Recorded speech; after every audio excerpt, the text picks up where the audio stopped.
दुपारची वेळ होती. असंच बसण्यापेक्षा म्हटलं बाहेर जावं.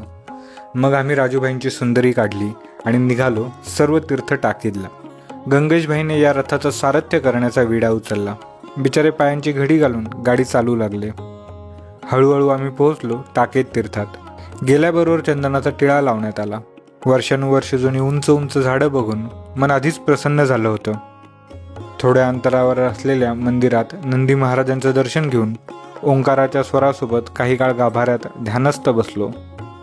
त्यानंतर संतांच्या समाधीचे दर्शन घेतले आणि शिवपिंडावरील नवसाचा दगड काढण्याचा प्रयत्न केला.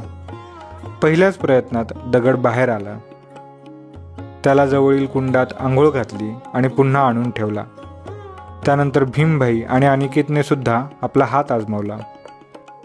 बराच काळ तिथे थांबून उसाचा रस पिऊन आम्ही परतीच्या वाटेला लागणार. तेवढ्यात लक्षात आलं गाडी चालूच होईना. अरविंदभाई पूर्ण विश्वासाने या प्रकाराला गंगेशभाईंच्या मस्तीचे नाव देऊ लागले. पण अखेर सगळ्यांचा विश्वास सुंदरीच नाराज असण्यावर बसला.